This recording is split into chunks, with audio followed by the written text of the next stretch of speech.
Hi, I'm Penny Bradley, and I was a pilot in Nachtwaffen and in Kruger in different alters. I was first abducted when I was 4 years old, and I spent 55 years away from my family, and I was age regressed and returned to them in a short enough period of time that they never knew I was gone. In my life with my family, I was a National Merit Finalist in 1973. I graduated junior college in 1974 with an AA in mathematics. I spent a couple of years getting married and getting stabilized, and then went to San Diego State for 3 semesters, where I had to drop out because I had lupus, which was related to my time in space. When I was first kidnapped, I was traveled cross-country in a Jeep at night and ended up at Langley, Virginia, and they kept me most of 5 years. The first year or so, they spent mind fracturing me. And when that was completed, they took me to Montauk for about 6 months, testing me in the chair. The people that were running it were really upset because I would go multidimensional rather than traveling in time like they wanted me to. There was a Draco warrior that was supervising the process, and when the humans wanted to kill me, he just stepped forward and said, "No, I'll chip her. And when she leaves, I'll hunt her down." And while it did further enslave me, it saved my life. He said I was more valuable than the rest because I could go multidimensional.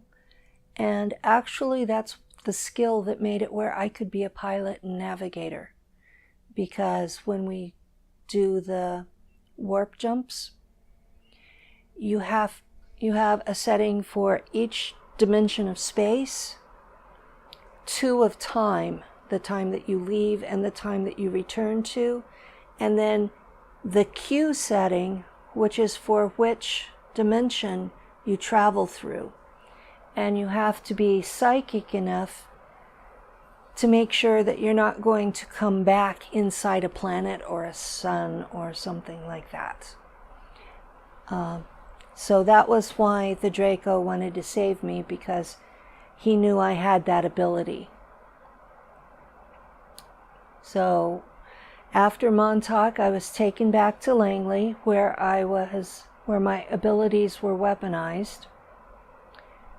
When I was 9, I went through the Mars jump gate in New York, and it looks like an elevator in a skyscraper. You step in, and there's one set of panels for going up and down the building, and another set that you open with a slider that takes you to Mars.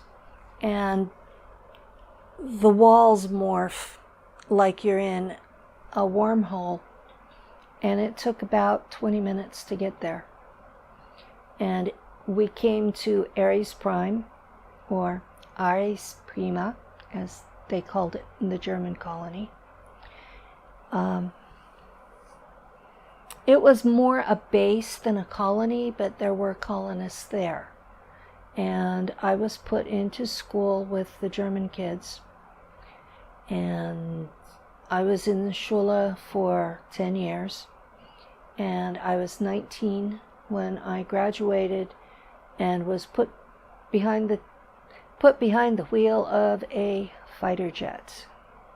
I was part of a unit of women pilots that they called the Valkyren, which translates into the Valkyries. And I didn't know what my real name was. They were calling me Penelope, and we used my unit name as my last name. So that altar was called Penelope Valkyren, and she was a second lieutenant. Most of my duties were air support for the war against the Raptors, which the Germans started. And I'd occasionally be sent to capture a mantid for intel. And they usually ended up getting me eaten by a spider. And the spiders on Mars are like 15 feet across. Then I got into trouble on Mars in about 1990. I had an affair, and I got sent out to take out a raptor nest, and they were having him for dinner. And I lost it, and the ship interpreted that as fire all weapons. And while I destroyed the nest like I was supposed to, I was way overkill. And the Marische Heimschild, the Martian militia there, decided I was too unstable to be trusted with those kinds of weapons. And so I was transferred to Nachtwaffen, which is the German fleet. And I was hooked into the ship's computer, and that's the way I lived for 25 years.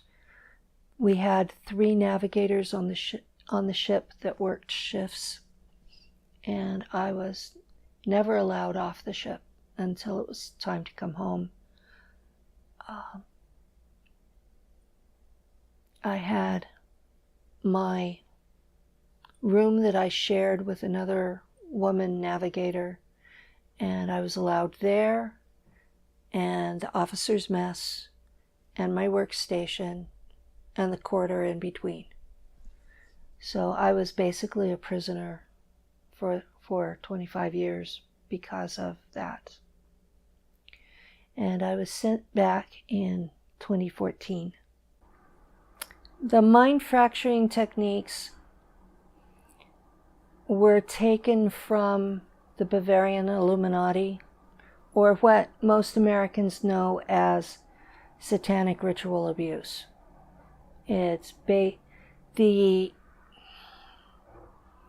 idea is that if you torture an adult, they go catatonic or just scream forever, or they die, and you have lost a useful asset. If you torture a child, it forms a bubble in its mind that stores the trauma away from the main personality. And they can create endless numbers of these through torture. And then later on program those bubbles to be personalities with their own. Some of them even think they're a different gender from the body. They can speak different languages, be taught different skills, but they don't share memory. So if you want someone to commit a major crime and you don't want them to be able to testify against you for setting them up for it, then this is the perfect alibi, because that way the person who's actually doing the crime doesn't even remember doing it or who told them to do it. This is the classic MKUltra description of the Manchurian candidate that goes through and is a perfect person and then suddenly kills a bunch of people. So the techniques. The original techniques were rape and sodomy. And the sodomy of a child, their pelvis looks like a butterfly, and that's where the Montauk group got their name is from children's pelvises. And they took it to the extreme that they even put butterflies in the child's mouth while they're doing it. It's graphic and rough, and the CIA has added to that drowning, electrocution, nailing children inside walls and letting them suffocate, shooting them with bullets, shooting them with energy weapons, putting them in a small cell and letting them starve. What else was done to me? Drowning. Later on, when I was being weaponized, if I didn't perform to standards, I would be electrocuted. And I'm not talking about a taser or a cattle prod. I'm talking about an electric chair. They had a regeneration tank so that when they killed us, they could bring us back with full memory of them having killed us. The end result was not only did they have the 13 by 13 by 13 cube of bubbles or altars that Stuart Swerdlow describes, but they also taught us, you can't die. We won't let you die. You can die all you want, but you don't get to stay dead. So there is no fear of death. Actually, most of us kind of welcome the eventual death because that's the only freedom we ever get. And the other thing is that since death is not an option, we have to do what we're told without questioning or arguing.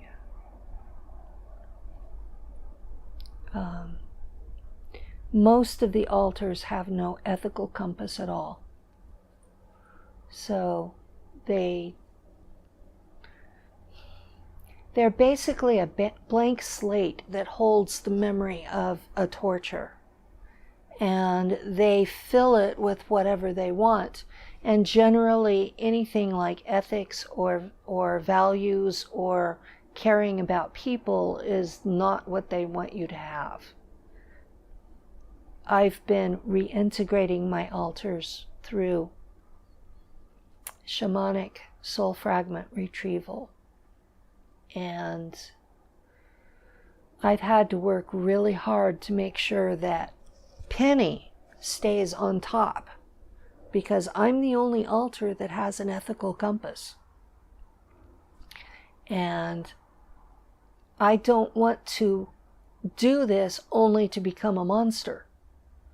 I've worked really hard. I've reintegrated 30 altars, and I've kept the one with an ethical compass on the top.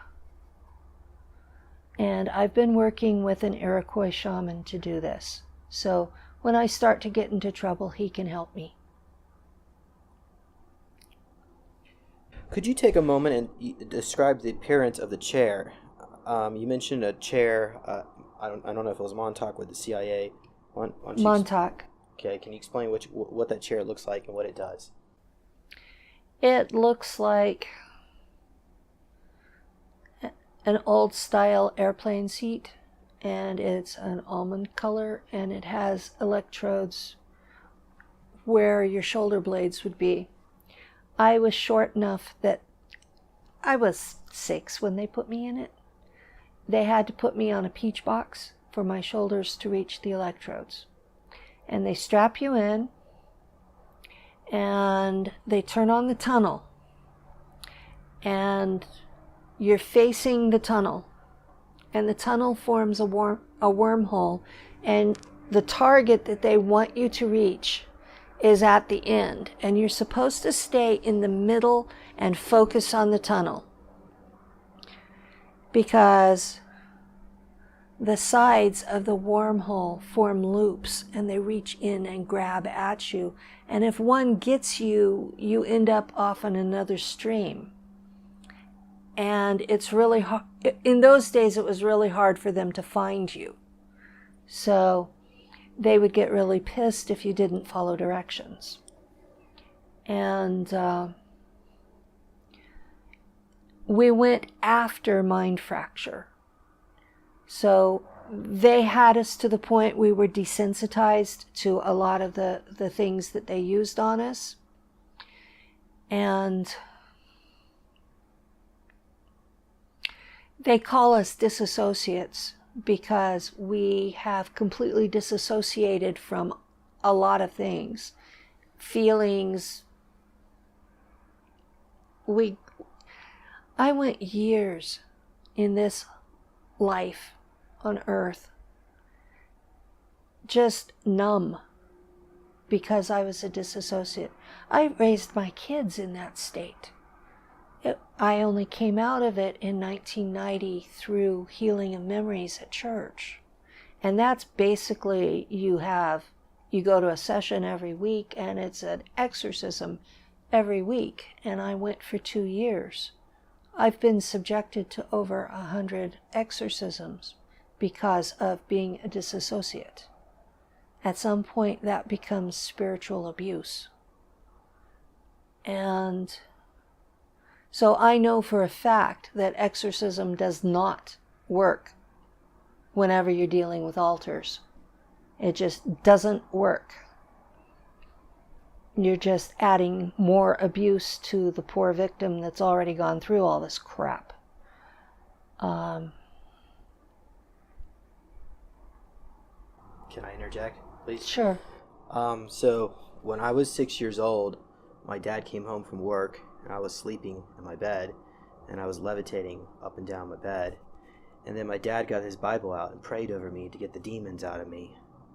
And he said, I guess I never had that problem again. Do you think perhaps that was an altar that came out and that he scared the shit out of it by trying to convince it was a demon? It's possible. It's also possible that there was a cloaked person or ET, as in physical non-terrestrial life form, that was cloaked and was trying to move you and realized they were caught and left. Have you ever experienced anything like that where you levitated or had any kind of super psychic abilities that manifested through an altar? I've had some pretty dramatic psychic abilities. I have not levitated in my earth life. I've watched other people do it. My Iroquois shaman can do it. And I've watched him float along this far off the floor, just floating. And I'm like, I know how to do that. I just can't pull it off. And so I know in space I've done it, but not here. I've read people's thoughts, and I've projected where other people were reading mine. More or less, I was putting my thoughts in their heads. And once I realized that's what I was doing, I've worked really hard to not invade people's minds. What is it? Randy Kramer describes it as the blue helmet, to keep your own thoughts in your own head.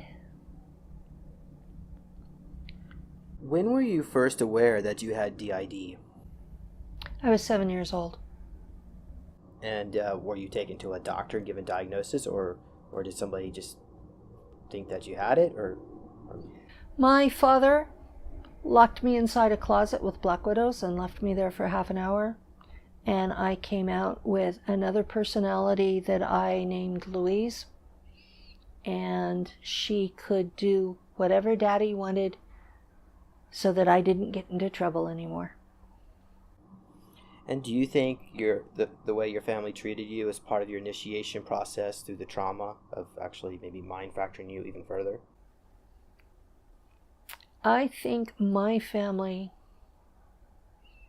were too young for the responsibility of the 5 kids they had. They got married. My mom was 16 and my dad was 19, and they were what's normally called poor white trash. and they had 5 kids in 8 years and didn't make enough money to support us, and the pressures got to them. I think it was, my mother has alters, so it's possible that she had some sort of handler role, but I think it was more the cult that I grew up in was based on severe mind control, and they were just passing on what they had been raised with. So they were more efficient about mind fracture than the CIA because they didn't have to use sexual abuse to do it. Have you ever confronted your father about what he did when he locked you in that closet, or your mother about how she may have treated you? My father died in 1980 of heart problems. He died following quadruple bypass surgery, and I had informed him that I thought he was abusive. And he had said, well, I did the best I could. My mother is still alive and still abusive, and I've broken contact with her for my own mental health. Okay, could you comment a little bit more about Montauk? In particular, what did the time tunnels look like? And also, how long were you at Montauk?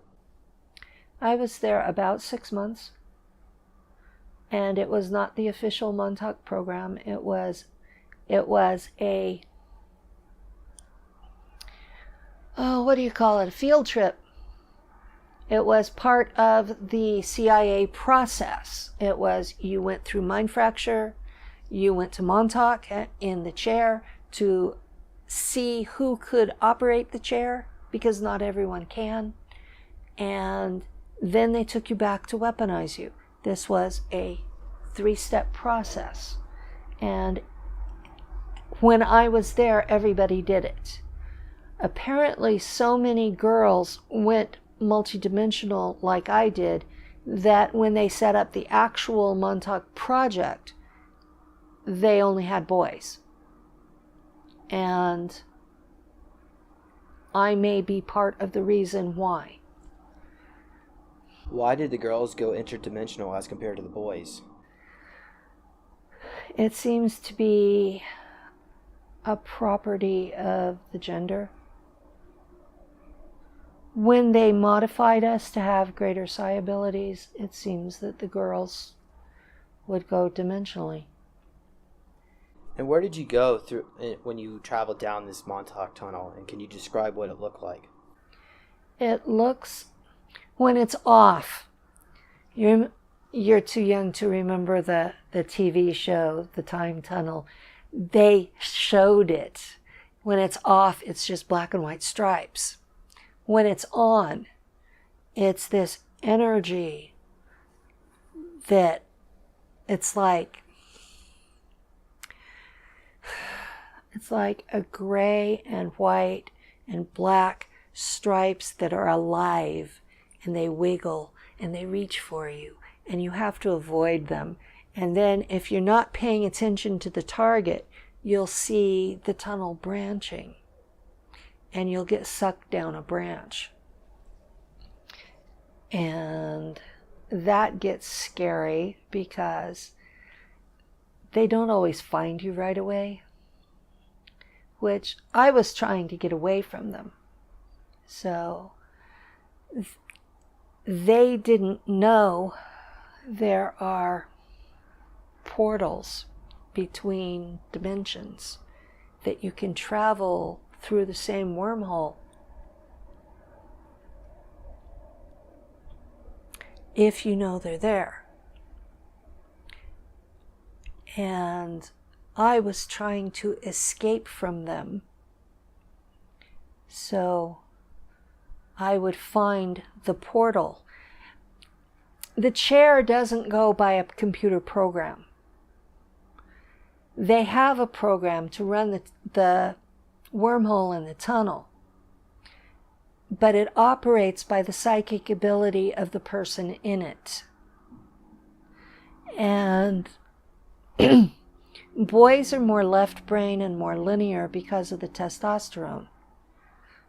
And girls are more right brain and intuitive and more likely to see the portals between the dimensions. Now, different portals go to different places, so you're kind of taking potluck where you're going to end up. But it's better than being tortured anywhere out there. As long as you're going up, anywhere is better than Langley was. The place I went through time was a general store in about 1888, and I was supposed to steal an apple from a display basket and not get caught and not eat it and come back with it. They were testing the butterfly effect to find out how much they could change time in the past without changing the present. And I was supposed to report on what had changed in between, so that they would, was somebody missing, that sort of thing. The other places I went, I went somewhere that was like being in a kaleidoscope. I don't know what level it was or what it was supposed to be, because my brain interpreted it as just light meshing together. And they found me there right away, pulled me back. There was another place I went that felt very physical, but the people were orcs and wore brown clothes, and they were very kind to me because my clothing didn't come with me. So my clothing was still in the chair and I wasn't, and I would be naked when I got there, and they would bring out some sort of blanket and wrap it around me. I was a lot smaller than they were, and they treated me very kindly. So the way people describe orcs in some of these games, like they're horrible monsters, I didn't experience that. But they're an other dimensional race. Those are the two places I remember. I mean, this was a long time ago. I have seen creatures that look like eyeballs that fly under their own power, and they're carnivorous. I've seen a flower that is neon white with blood red veins for the plant and through the leaves, and the petals are blood red, and the face side of it is a black portal contact point. That's not the right word. It's anyway, if you get sucked into it, you have no idea where you're going, and the plant will feed off your energies. Okay, what do you think can be done to integrate trauma, such as yourself, that's gone through Montauk?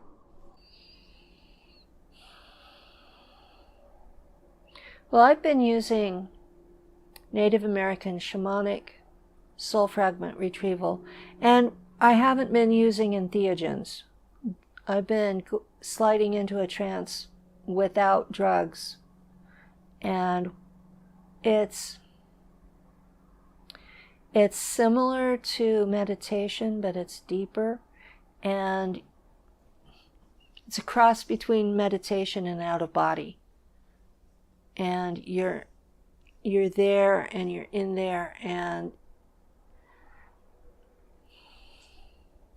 you call your altars to you, and the ones that are ready will come, But you have to make sure that it's actually the right frequency to be you, and it will appear with a face.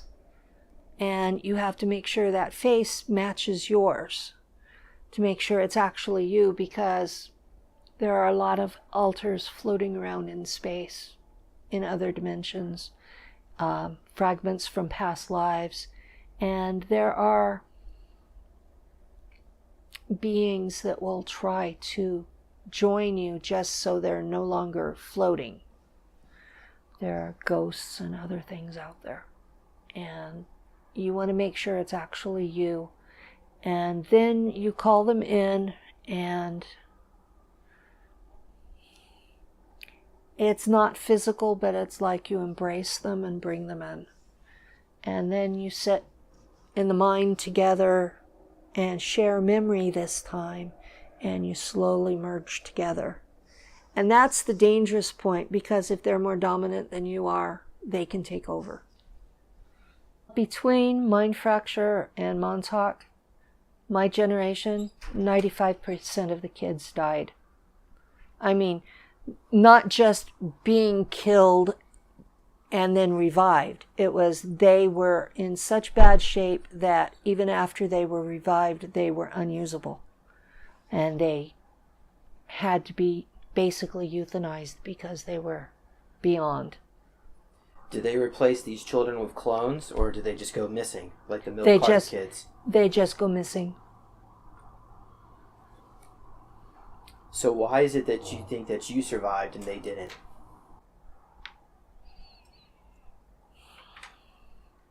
Well, I was DNA modified, and it may have made me stronger. And I think that what you are at soul level makes a difference, because not everybody is an advanced enough soul to survive it. Why don't you talk a little bit about your relationship with this Draco? Like, what did he look like? What was his name, his role? And I didn't know his name. He basically just stood in the corner or sat in the corner, because he was 12 feet tall. He sat in the corner and observed until they were ready, mad enough to kill me. And he said, "No, I will chip her and I will go get her." He was brown. He was 12 feet tall, broad. He was a warrior class, so he was descended from a turtle, so they still have the turtle shell on their backs. And he had a deep voice. He had claws. I should have been scared of him, but I wasn't. And I was more scared of the humans that were there. And he was... I don't know what he intended. You know, I was 6. It was just this big guy in the corner decided I was worth saving. And at the time, I was grateful.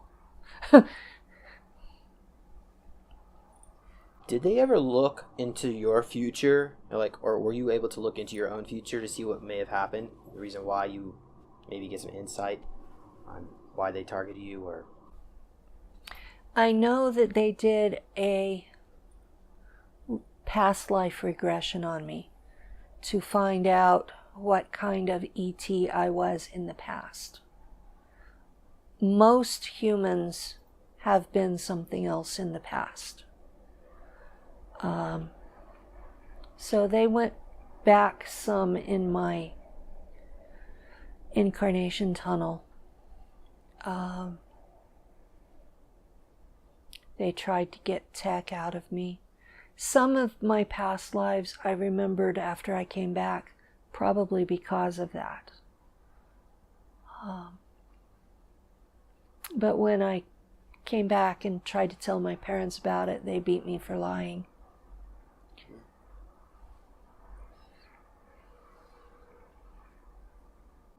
All right, so I guess now we're going to go on to Mars. Maybe you can talk about, so at what point, I mean, why did they actually bring you to Mars? Did they realize that you weren't going to be usable at Montauk?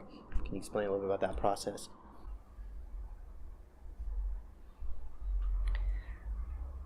Mars was where I was supposed to be sent. The agreement between the Germans in Antarctica and the United States government was that 150,000 kids would be provided to them every year. And for 1959, I was one of those kids. So they had set up Ares Prime, and they had started a war so that they could have a better place to put a colony. And it had gotten way more difficult than they thought it would be. The Raptors were a more difficult opponent than they had expected, and the Mantids still had space flight. So they had some significant weapons, and at least at the beginning. And they had determined by the time I was 9 that I would be a pilot/navigator. And they had given me star charts in my head and things like that. So that was where I was supposed to go, was Mars. How did you get these star charts in your head?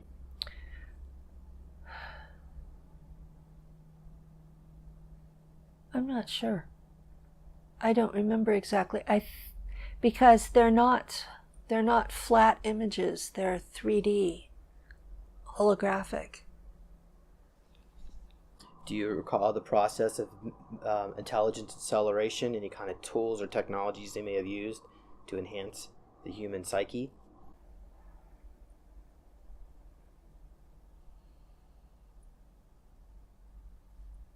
I haven't thought about that one before, how they did it.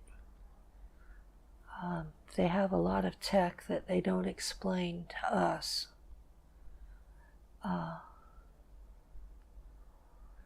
When I was at Langley, there were Naga involved in the process there. I'm not sure exactly what they did. There was one Naga that was kind to me, and she was the only being at Langley who ever was.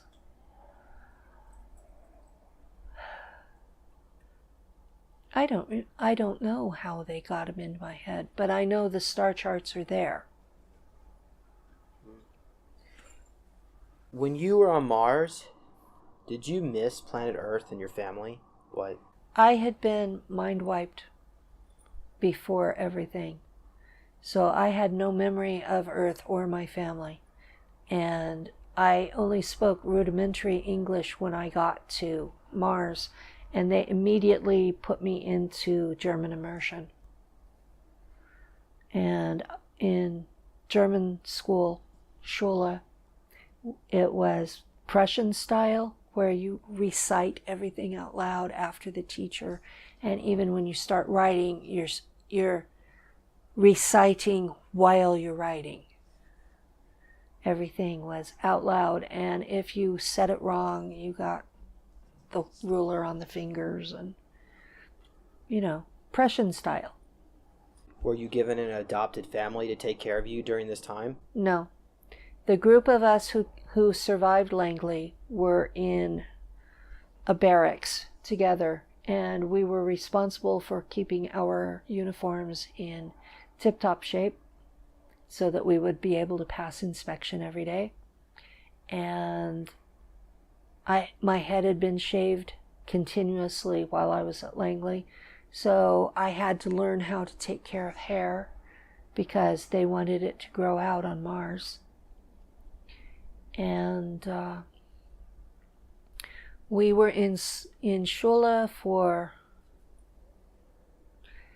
6 hours a day, And then we spent 3 hours in the gardens that provided food for the colony.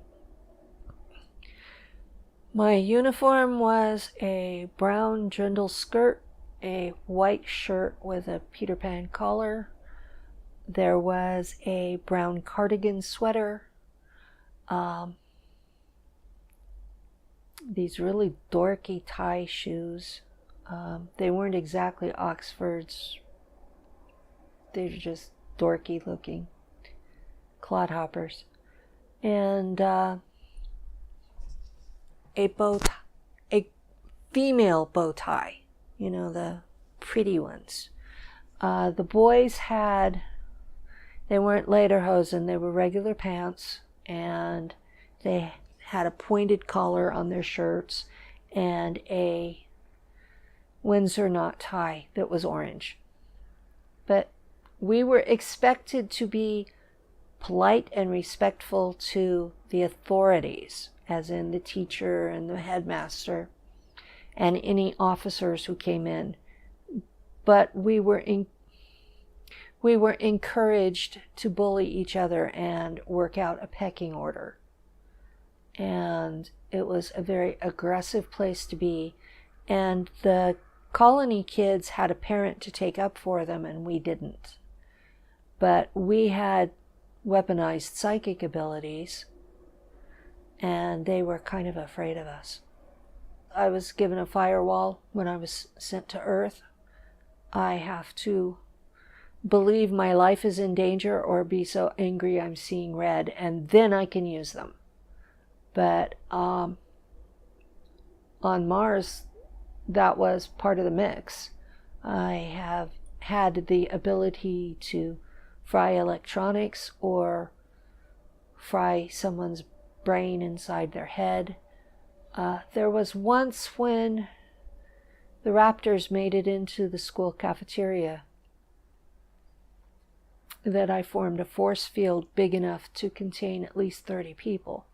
And we were the only ones that survived the attack. They had a time tech where when the adults found us, they were able to travel back in time and pull out the rest of the people.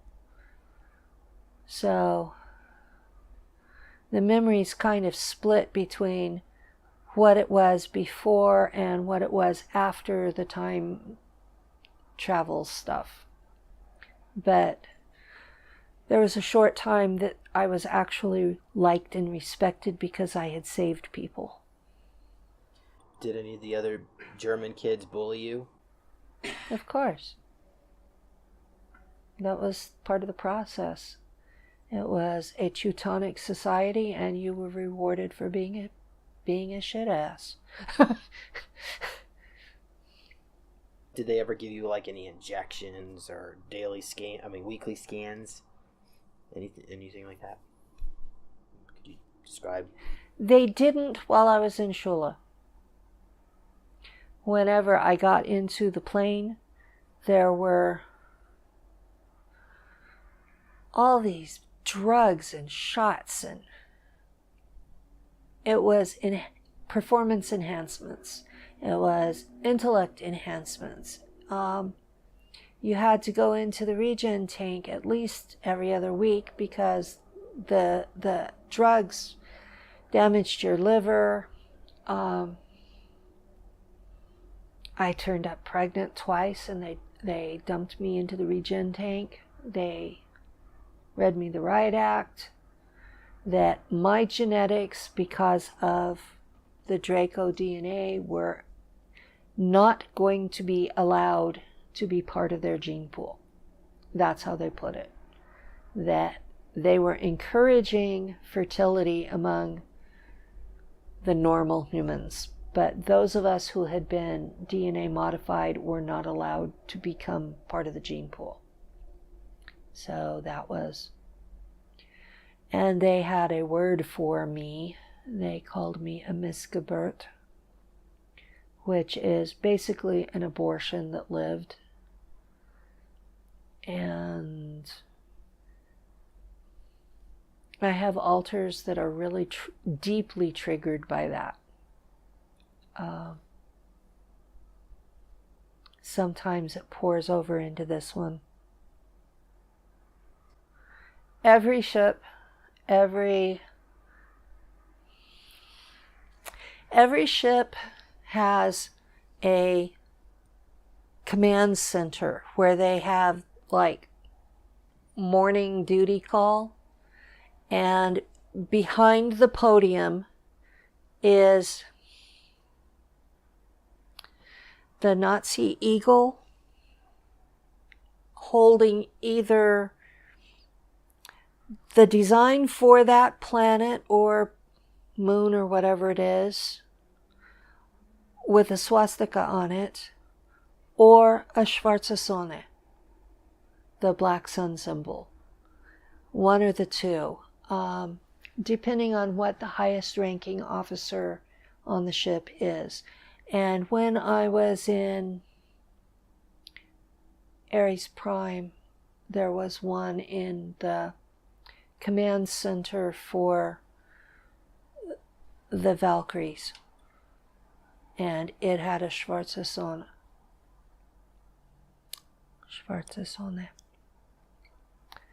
And that's on the wall behind the podium. And then on the podium itself,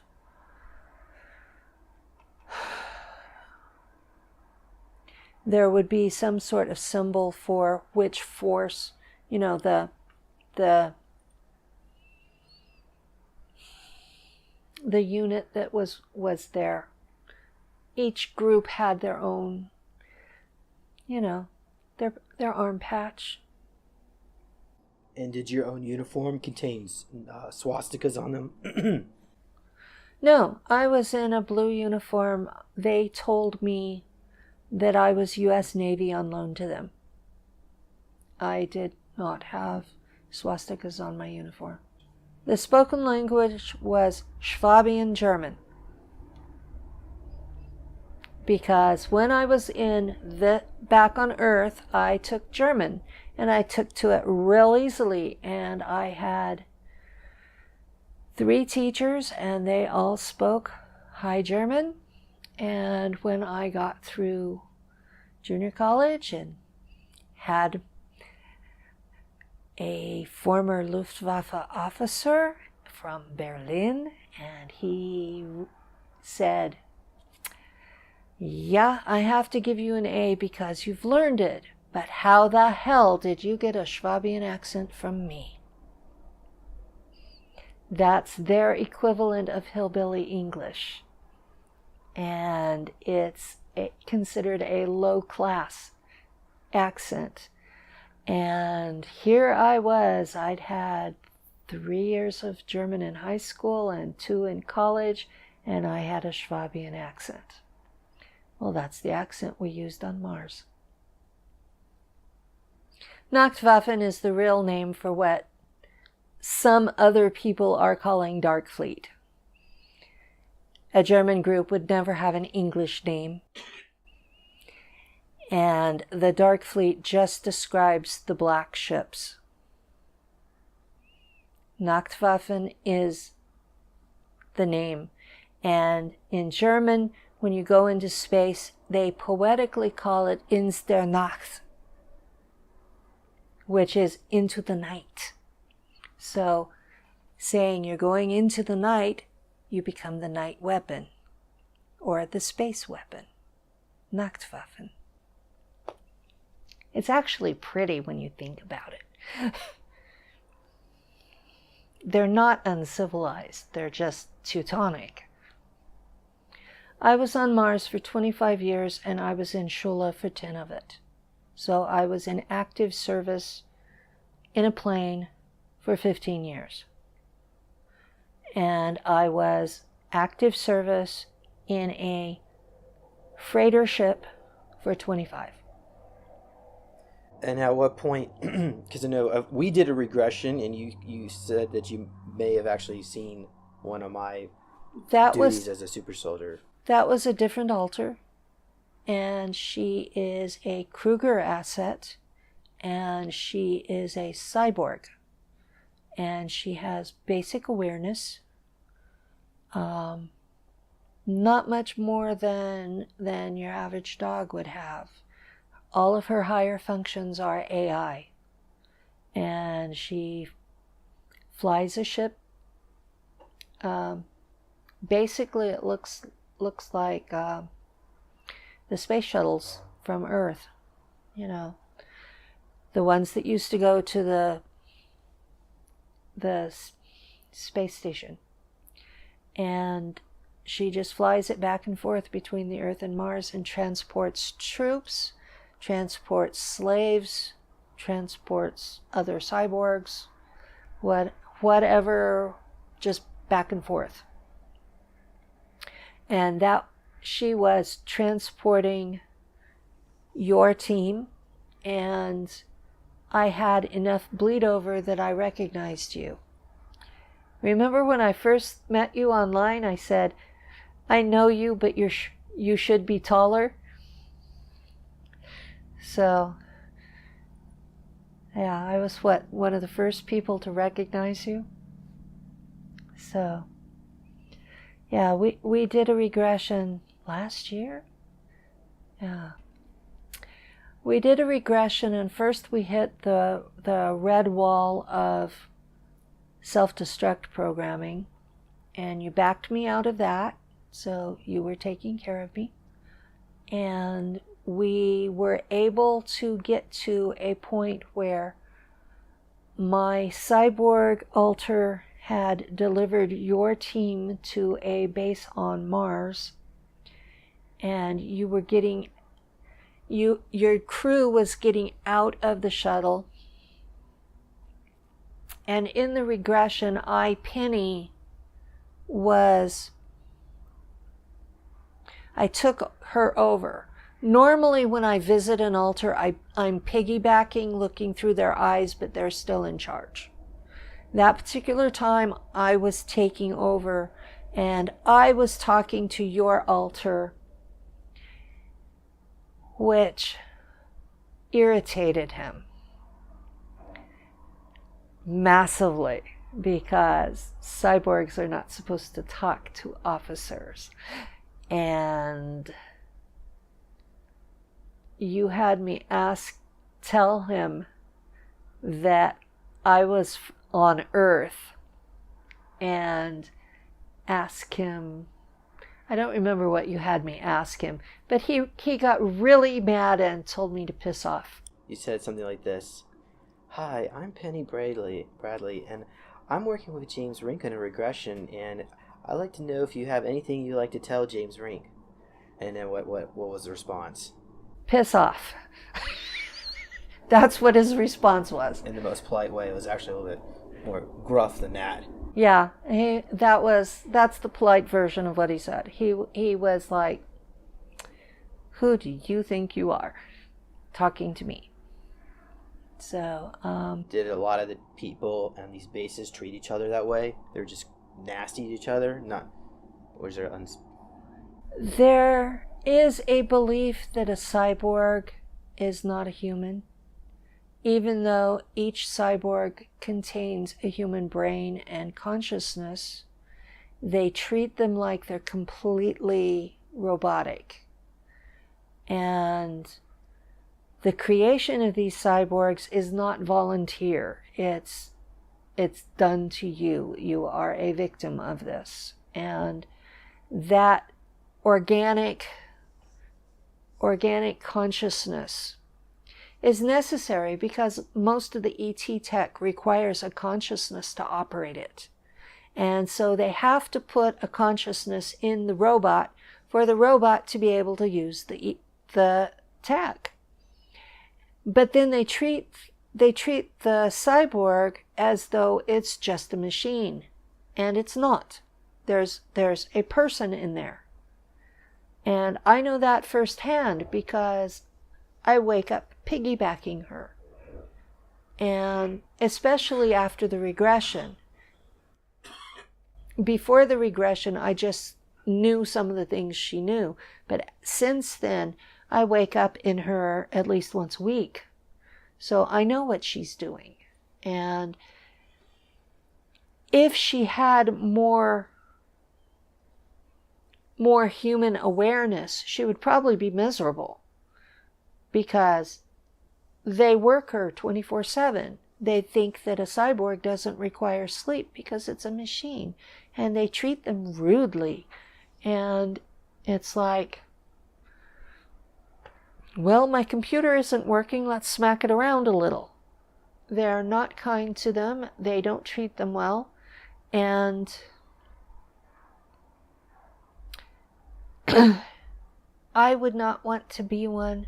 I don't like that one of my altars is in one. Mars looked like the part of northern Arizona that has the really short grasses and stuff, grasses and shrubs, the really short ones, so that you can see the dirt, but there are still plants there. And there's a lot of small animals, mostly insects and reptiles, but there are burrowing mammals. There are burrowing birds about the size of blackbirds, and they're black, and they're about the size of earth blackbirds, but they burrow and they come out all together like bats at sunset, and it's an amazing thing to watch. What I'm a little confused is NASA says that the atmosphere of Mars is 0.15% oxygen. So what are these creatures breathing? Can you comment a little bit about that? NASA is lying. Were you able to breathe the air? You're able to breathe the air if you're going to be doing something strenuous. You need an oxygen supplement. So most of the soldiers wear an oxygen pack, and it comes across the nose, and it just gives them enough oxygen to come up to par. But it's like Earth at about 8,000 feet. The sky's a light blue unless there's a sandstorm, then it turns red. But it's like being at 8,000 feet. The air's thin but breathable, as long as you're not doing anything too rowdy, and animals survive. The ones on Mars have adapted to the cold mostly by burrowing, and the insects and reptiles are cold-blooded, so they just go dormant at night. And they require less oxygen and less food. So they've done quite well surviving in the conditions there. In the daytime, at the equator, it gets to about 70 degrees, which is really nice. And at the poles, it's about 50, which is consistent with still temperate zones on Earth. The trouble is the night gets really deadly cold, and you need to have shelter then, or a spacesuit. Even in the equatorial regions, it gets really cold at night. But if you have some sort of a shelter, or you're in a spacesuit, or the soldiers have a suit that's made by Aegis, and it's in between regular fatigues and a spacesuit. And a lot of the soldiers will use that and then have some sort of it's like a tent, but it holds heat better. And so they'll just set up their tent for the night, and they're good till morning. And the day is about 28 hours instead of 24. So things last a little longer. The night's a little longer, the day's a little longer. Sunset's a little longer, which sunset, you get the night sky coming, and then you have this edge right around where the sun is that's lavender, and it's where sunsets on Earth are orange or pink or red. On Mars, it's lavender, and it lasts about an hour. Do you ever recall seeing any kind of trees or larger plants, maybe in the equatorial regions? Actually, the trees are at the poles. It snows at the poles, and in the springtime, it all thaws and deeply waters the plants. The South Pole in particular has huge forests that are like similar to junipers, only the leaves are thicker. And that was one of the things that was in my presentation about Mars, was the rover photos of the forests. And there was a polar satellite probe that took pictures. The South Pole has tremendous forests. Did you ever see any large organisms, such as giant spiders or crickets, dinosaurs? There were mantids that were 7 feet tall.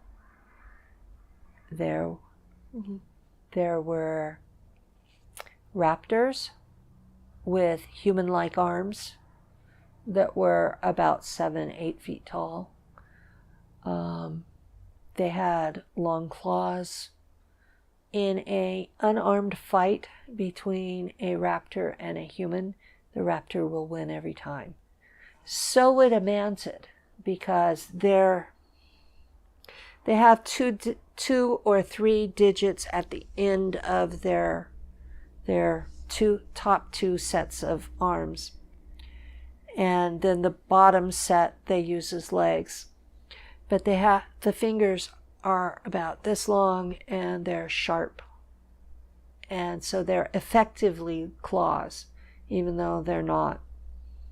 And I've seen mantids, when they're frightened, cut a human in half with those. So a fair fight between the mantids and a human, or a raptor and a human, the human will lose. So when humans tend to go through this cycle where we have tech and then we lose it, when we get to a dark age on Mars, those beings are going to kick us off. That's beyond any shadow of a doubt, unless we exterminate them first, which is always a possibility. We pretty much decimated both races in the Mars War. So, what else did I see? I saw there's a creature there that's like an ichthyosaurus, but it's small. It's not the size the ones on Earth were. It's about 5 foot tall, because it walks on its flippers. And there's lots of snakes. And there are spiders that look more like coconut crabs. That's what they actually look like, is coconut crabs, but they're spiders. And they range from 6 feet across to 15 feet across. And they hide out in caves, and they're telepathic with the mantids. The mantids keep them like we do working dogs. Shepherd types, police dogs, sheep herding dogs, they keep them like that. So when the mantids get in trouble, they'll call a spider to take care of the problem, like sicking a dog on them. And when I've chased mantids on foot, they invariably duck into a cave and call in a spider, and I wake up in a regen tank. Do you actually recall a spider actually killing you? Yes. They like to bite you in the stomach, and they have 2 sets of mandibles, one over the other. and the venom burns like fire, but it works very, very fast, so it doesn't hurt very long. Okay, can you describe, first of all, why were you even roaming about the surface chasing these mantoids? I was under orders. They didn't give you the right weapons to defend yourself? I had weapons, but I was supposed to capture them alive. And spiders are fast. You know, you're talking about a large animal that can cover a lot of space faster than you can even notice them. And when you're concentrating on catching one critter and another one comes at you, and they're smart like dogs. Can you describe what the regeneration tanks looked like? They're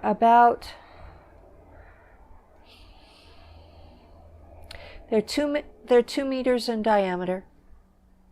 So someone my size cannot touch both edges at the same time. And they're 3 meters tall. So humans float in them. So they're effectively, can't think of the name. The one where you can't, the sensory deprivation tank. They're effectively a sensory deprivation tank. When you're in it, you're on a wire that hooks, I don't know how it hooks into you, but you're on a wire and you're suspended in this green gel. I understand there's a version that has a blue gel, but I always woke up in the green one. And you can't see through it. It's dark, and when you wake up, you're in the dark. And you can't really feel the gel, but it feeds you and breathes through you and absorbs your waste. And it's made from black goo. So they have removed the sentient part and left the programmable part, and so there's a computer. It's about the size of a tablet on the outside, and you set it for age, weight, and to repair whatever genetic problems that you might have, and there's the option of repairing the telomeres, but they don't generally do it. And there are certain things that you can't have in your system when you're in it. One of them's antibiotics, because it's almost a life form. And they have to, anything like chips that you have in you will fall to the bottom of the tank. So they have to reinstall your chips while you're in there, or before they take you out. And it's mantid tech, not the same mantids that we were fighting on Mars. Those were indigenous. The ones that make the regen tanks are the Mantid Empire.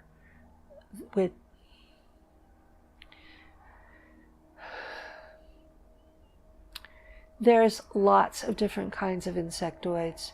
There's lots of different kinds of reptilians. There's lots of different kinds of humans, grays. We're talking there are millions of races in the galaxy. So I don't know the official personal name for that group. They're mantids. The ones on Mars had the triangular heads with the eyes at the corners. The ones that make the tanks have more of a grasshopper face. Regeneration tank. That's what we called it. And is that what they use to re-age you as well? Yes. They re-age you, and then they put you in a machine to send you back. And it's the machine that sends you back that makes you sick. When you come back, about 20 years later, you end up with an autoimmune disease. So I was sent back to age 4, and at 24, when I was at San Diego State, I was hit with lupus. And I've not been okay since. And the other veterans that I know all get hit with this mess of, it's a mix of arthritis and autoimmune and endocrine shutdown and heart problems. And it starts 20 years after they sent you back. And if you don't get it, consider yourself lucky. We suspect they do it to us on purpose so we will die before we remember.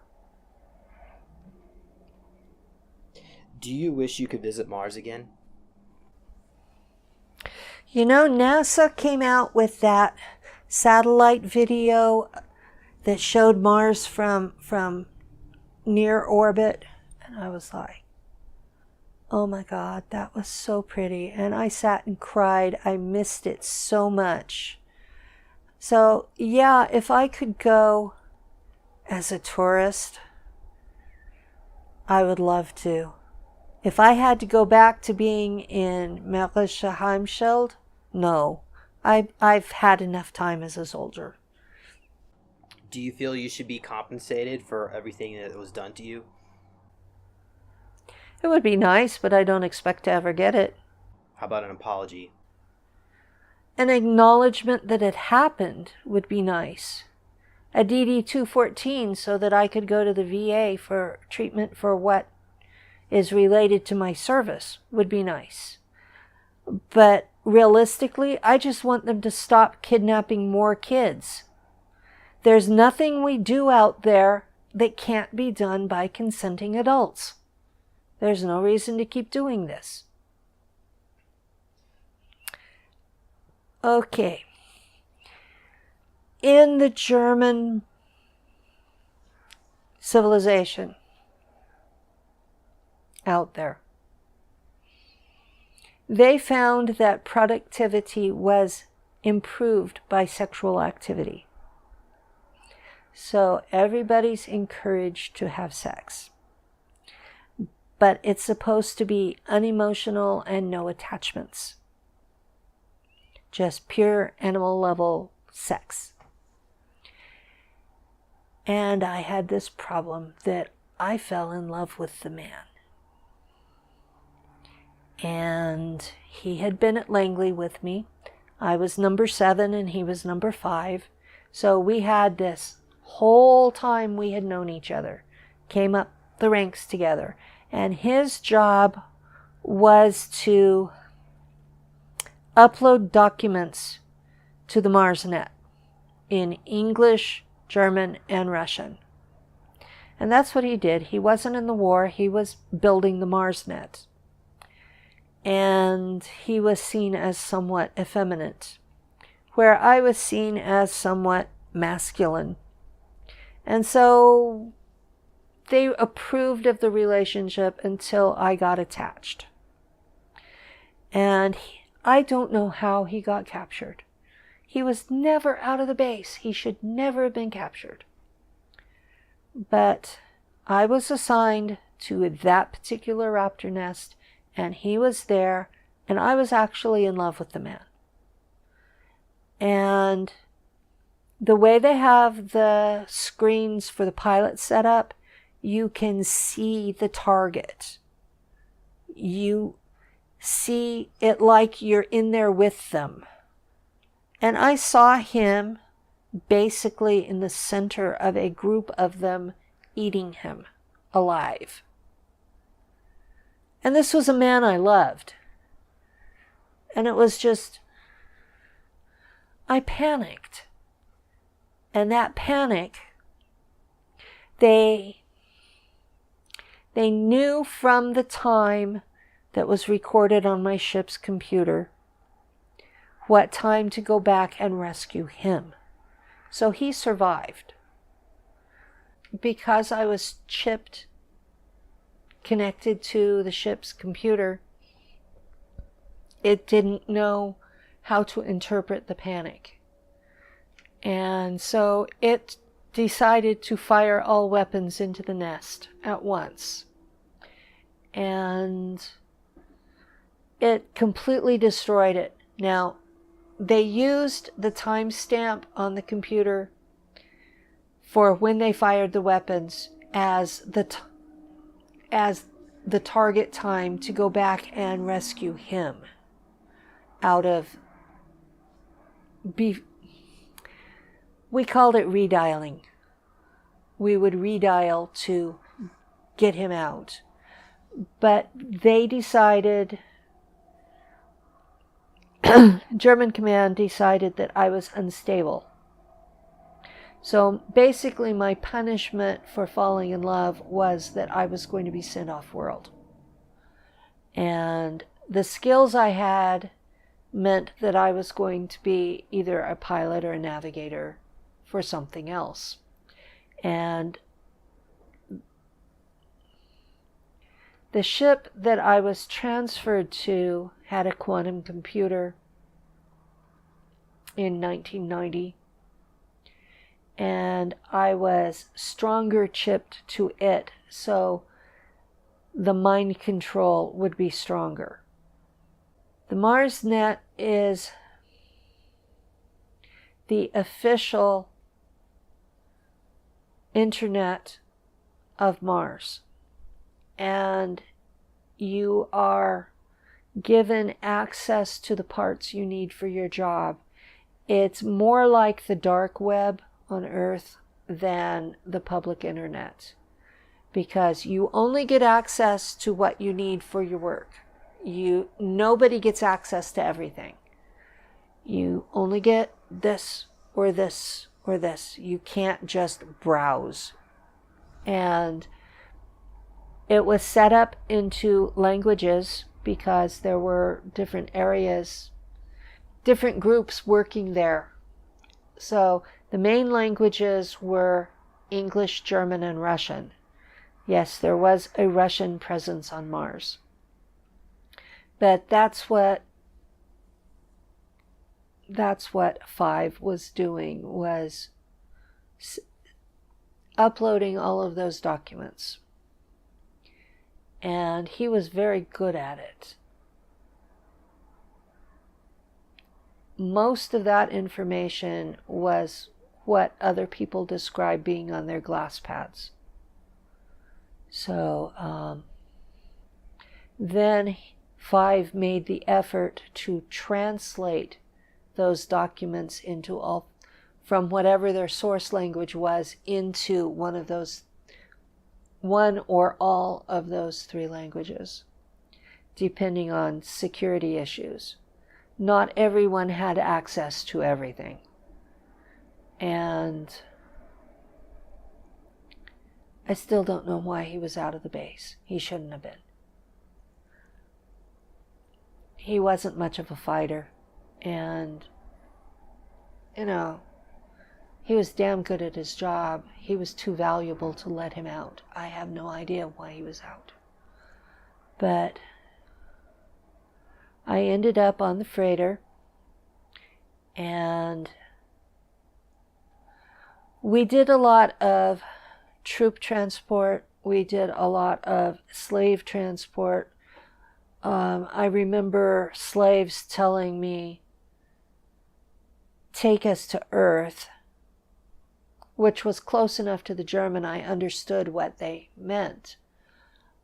But I would just tell him, "Die Erde ist tot," Earth is dead. That's what I, as a second lieutenant, understood, was that the Earth had been destroyed by a cobalt bomb war. And even though it looked pretty in space, it was dead.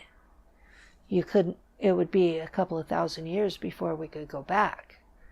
And that was blamed on an ET race, and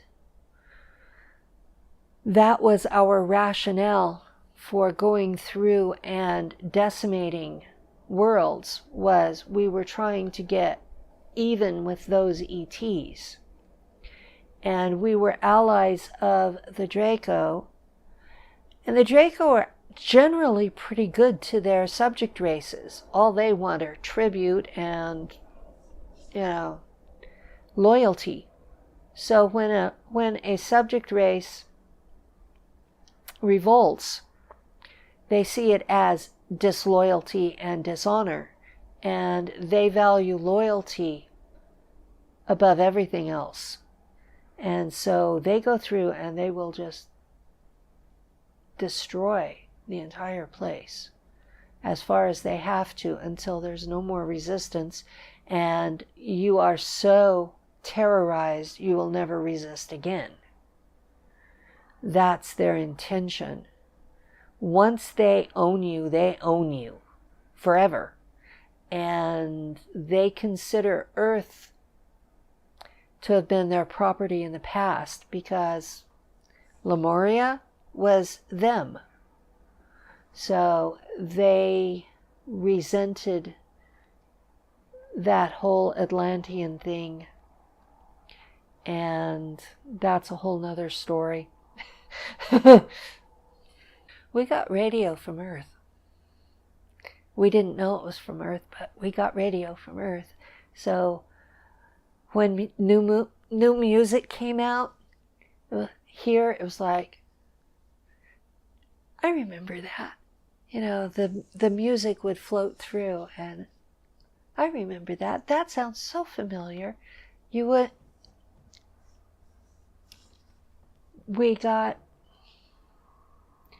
I think we got movies from Earth as they came out, and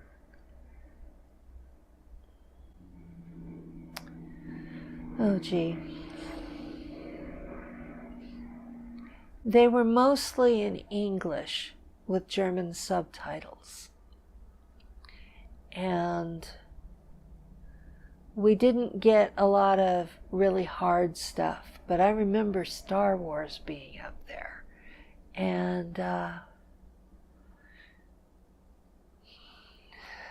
what else did we have? The food. You have replicator food most of the time. And you take the waste products, the trash, anything that's shabby, all the stuff that would normally go into the dump here goes into the recycling that feeds the replicators. And they literally change it at the molecular level. And there are 7 basic meal plans, and that's what the replicator makes.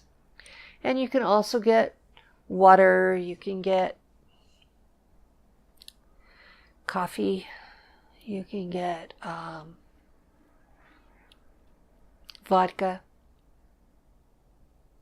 or beer. You can get new uniforms. It's all computer settings, and you tell it your measurements, and it'll make a uniform to match. And shoes, and you put your foot on a pad so it'll get the right shape for the inside, because not everyone's feet are the same. And we were also having ETs in uniforms. We had a lot of worker Draco and Greys that also had uniforms. To supplement the replicators, we also had hydroponic farms, and there was a form of pork that was simply animal cells that we grew, and every so often you'd shave off a layer, and that would be a treat to actually have real food we didn't have farm animals. So whatever meat we had was from cells, laboratory grown. There were 3 basic uniforms, fatigues, blacks, or in my case blues, and dress whites. And for me as a pilot, I would also have a flight suit. And the flight suit was the preliminary stage of something that became a smart suit, which would respond only to your personal DNA and eliminated the need for you to be fed or go to the bathroom. You still had to drink water, but you could go 6 weeks without eating in it. And if you had the helmet on, it functioned as a spacesuit. So that was something for shuttle pilots and the ones that weren't cyborgs. There is an external exoskeleton that the super soldiers use. There's a whole set of things that are made by Aegis for the super soldiers, and they are a heavier suit that's in between fatigues and spacesuits, and an exoskeleton that goes over that, and it can have a helmet or not, and then there's a version for the fighter pilots off of a mothership, and they have a surgically implanted exoskeleton that anchors at the base of the skull and into the SI joints, and that's painful as hell. Money. I don't remember ever having money. I know other veterans talk about money amongst the civilians, that it's gold coinage or a credit system. But I was always military, and it was like all of my actual basic needs were taken care of, and it was like the attitude was I didn't need money. So I don't remember if there was some promise to pay me or not. The cargo, we carried prisoners of war from planets that the Draco were subduing, and we took them to factories where they were converted into cyborgs. The planetary corporations, what some others are calling ICC, are the cabal in space. And they are producing millions of cyborgs a year for sale to ETs. And they're not all human. A lot of them are prisoners of war from these joint projects between the Draco and Nachtwaffen. Either way, it's still a crime to convert a sentient being into a robot without consent.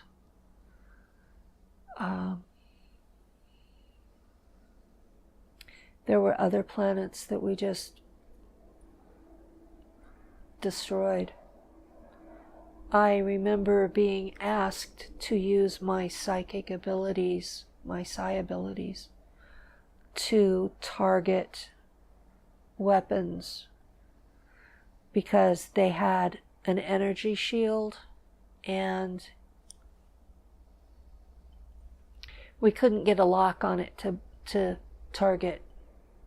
And so they would have me basically remote view to target. And when the weapon hit, the entire planet would blow up. And those are some of the memories I have to live with from Nachtwaffen. Can you describe what your ship looked like? The one you pilot? Oh, maybe the one that you worked on? Transport? The one I was a navigator on was older. It was an obsolete version, and it was silver colored, and it was the cigar shaped.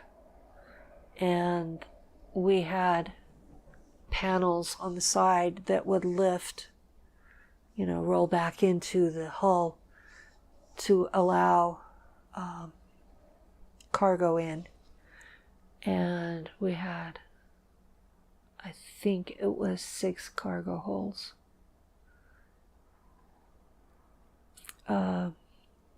These ships are manned by a set of officers and then enlisted men and then slaves. And there are distinct breaks between each of them. And they're set up in teams that are competing. Ours had 3 navigators, and we were set against each other to see who would be most efficient. Now, in navigation, space is like an ocean. It's not empty. It's full of all kinds of free-floating molecules and plasmas from stars, and they form currents that are like electrical streams. And there are space critters that have evolved to feed on that. And they get confused by the energies off of our engines, and they'll come and suck the energy off, so we lose efficiency. So you have to sour the milk about every hour to get the suckers off. And that involves reversing polarities of things, and it makes a couple of minutes that you can't do anything else. So you're just floating along on the momentum you already had while you're playing with the engine to get these things off you. And it has to be done. Some of them are really beautiful, like manta rays from the ocean, and others are just blobs like amoebas, but they all pull the energy off the ship and slow you down or keep you from going into warp drive. Or my ship had a plasma engine, and it had an EM drive, and I think it had more than one of each. And we used the old portal system from the builder race. They were 30 feet tall, and so their constructions are rather large and are full. The huge mile-long battleships will go through them with no problem. I think my ship's name was Zollheimen, but I'm pretty sure that it was built probably in the early 1980s, before they went to full black ships. And the Germans are very efficient. They will use, even though they're replacing the technology with new stuff all the time, as long as the old stuff works, it stays in use. It just goes to a lower level. So when the Zollheimen eventually got to where it wouldn't work, it would probably be given to one of the places like Ceres. It wouldn't be decommissioned until you couldn't repair it at all.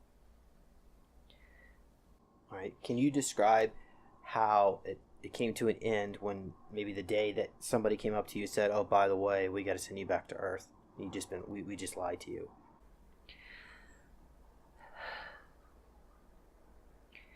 They didn't tell me I was going back to Earth. They said, "Your tour is over, you get to go home."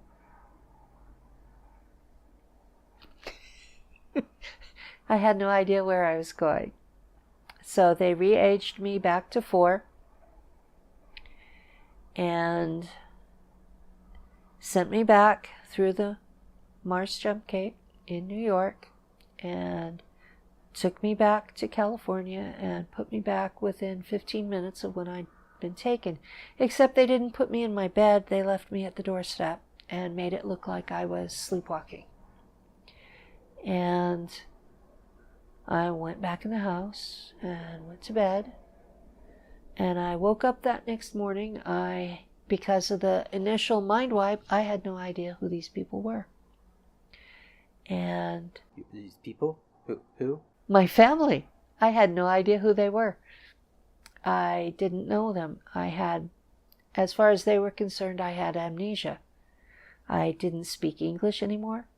I was speaking German at a 4-year-old level, and my parents spoke only English. Well, my dad also spoke Portuguese, but they were pissed as hell. They didn't believe in amnesia. So, and there was no way I as a child could tell them about mind wipes. And they were very offended. It was a good thing I was smart because I learned English really fast. And I went to kindergarten a couple of months later. And I guess it was about a month into the school year, I told the teacher that Martians had left me on the doorstep. And she accused my mother of me being a foundling. And my mother beat me and told me, "I gave birth to you. I know you're mine."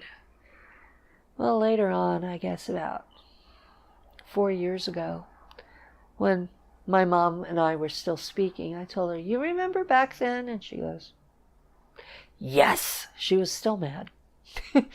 I said, "It was because I was abducted by military, and the military from Mars did bring me back."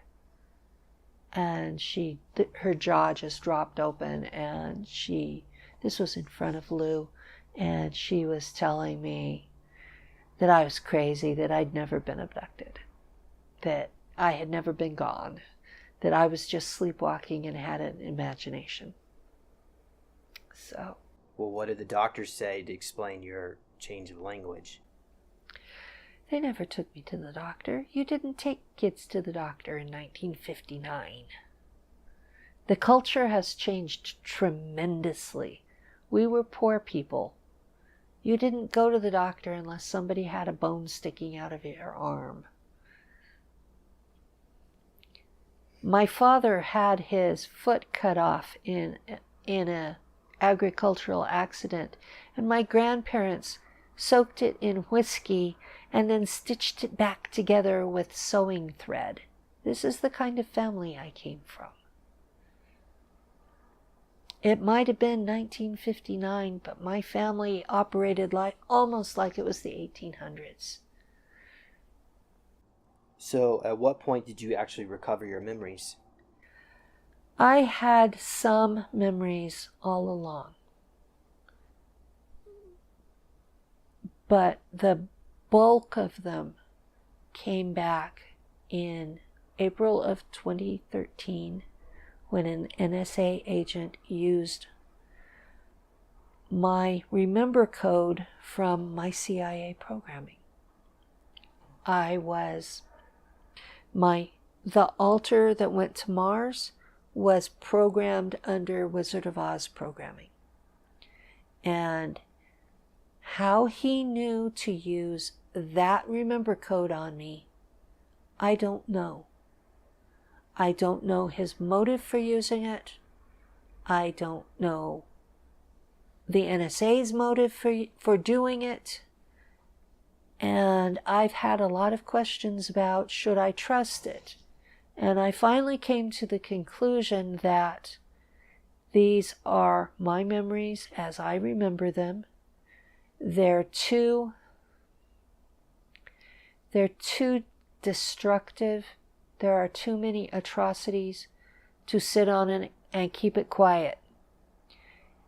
That I am going to act on them, and if it turns out later with some kind of disclosure that this was planted memories, then I'll have to cross that bridge then. But as it stands now, I'm being completely honest. This is what I remember. Is this person available for other people to contact that helped you, that maybe this person could help other people as well? That first round table that I did with you and Ileana the Star Traveler and Lindsay Hooper, Ileana uploaded it before you did. And the day after she did, he was murdered.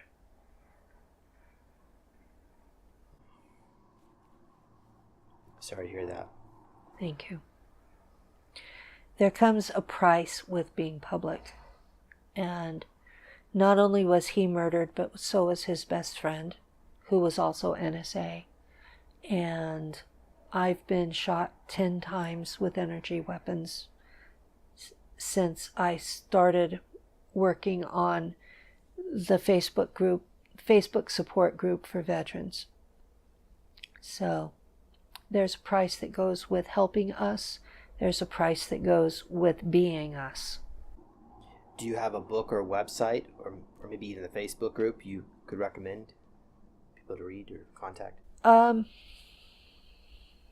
The Facebook group had to go secret, so you can't find it on a search. You have to be added by a member.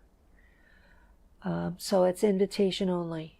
I have a website, spaceportals.net, and there's an S on the end of portals. I have a new Facebook page that's public.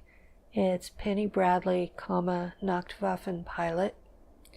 And I'm including interviews from other people, people from the group that are public. I'm including links to declassified CIA documents, links to free related books in PDF form that are downloadable. I've uploaded the whole set of Bill Cooper's Porterville presentation that was 12 hours. So it's not just me. I'm not vain enough to do that. It's about this whole community of people who have been through similar to what I have. And it's a public point to contact me. I've reached the limit of personal friends that I feel comfortable with. And so I'm not going to be adding a lot more people to my personal wall. It comes down to, do I really want these people to see photos of my grandchildren? And spaceportals.net is a forum site. It's not a blog that I'm writing. It's a place for us to share off of Facebook. And my partner with it he owns the server, and only he and I are running the back door of it. So only he and I will get your information, and we formed it because we were tired of Facebook selling our stuff. So we don't even have ads on it right now. We've been paying for it ourselves out of pocket. Is there anything else you'd like to tell the audience members who are listening at this time? This sounds insane, If you've never heard of it before or anything like it, you're going to think I'm a paranoid schizophrenic. And I can understand that impression. But if you do your homework, there's plausible evidence between the various CIA documents that are being declassified at this time and some of the NASA photos and the numbers of veterans that are getting their memories back. It only takes 2 corroborating eyewitnesses to convict someone of murder. Why are we not being listened to? I mean, just because we sound weird. Thank you, Penny. Thank you for coming by and doing this.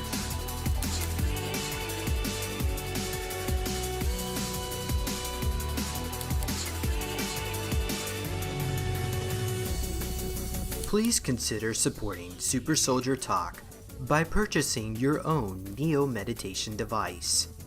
Your Neo Meditation device will help you reduce stress, integrate trauma, enhance intuition, enhance clairvoyance, and enhance creativity. Get yours now at www.neologicaltech.com.